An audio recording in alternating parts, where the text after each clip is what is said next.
In national headlines, ahead of his summit with Russian President Vladimir Putin in Alaska on Friday, President Trump says Ukraine will have to give up some of its land that Russia has invaded.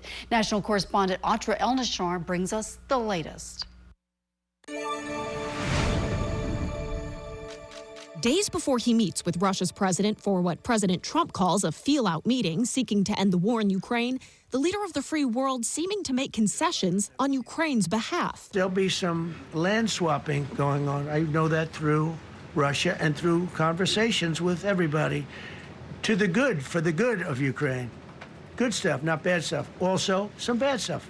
For both. Ceding territory to Russia is something Ukrainian President Volodymyr Zelensky has long rejected. Russia's desires to rule over Ukrainian territories will remain just desires as long as Ukrainians stand shoulder to shoulder, helping the army and helping the state. There's a lot on the line for President Trump, who promised voters he would bring an end to this war. Lately, he's acknowledged Putin hasn't been dealing with him honestly. I believe he wants to get it over with. Now, I've said that a few times, and I've been disappointed, because I'd have like a great call with him, and then missiles would be lobbed into Kiev or some other place. Zelensky says over the past week, Russia has used more than 1,000 aerial bombs and 1,400 attack drones against Ukraine. European leaders standing firm with Ukraine in a joint statement saying, in part, the path to peace in Ukraine cannot be decided without Ukraine. We remain committed to the principle that international borders must not be changed by force. President Trump is expected to huddle virtually with European allies ahead of the Friday summit.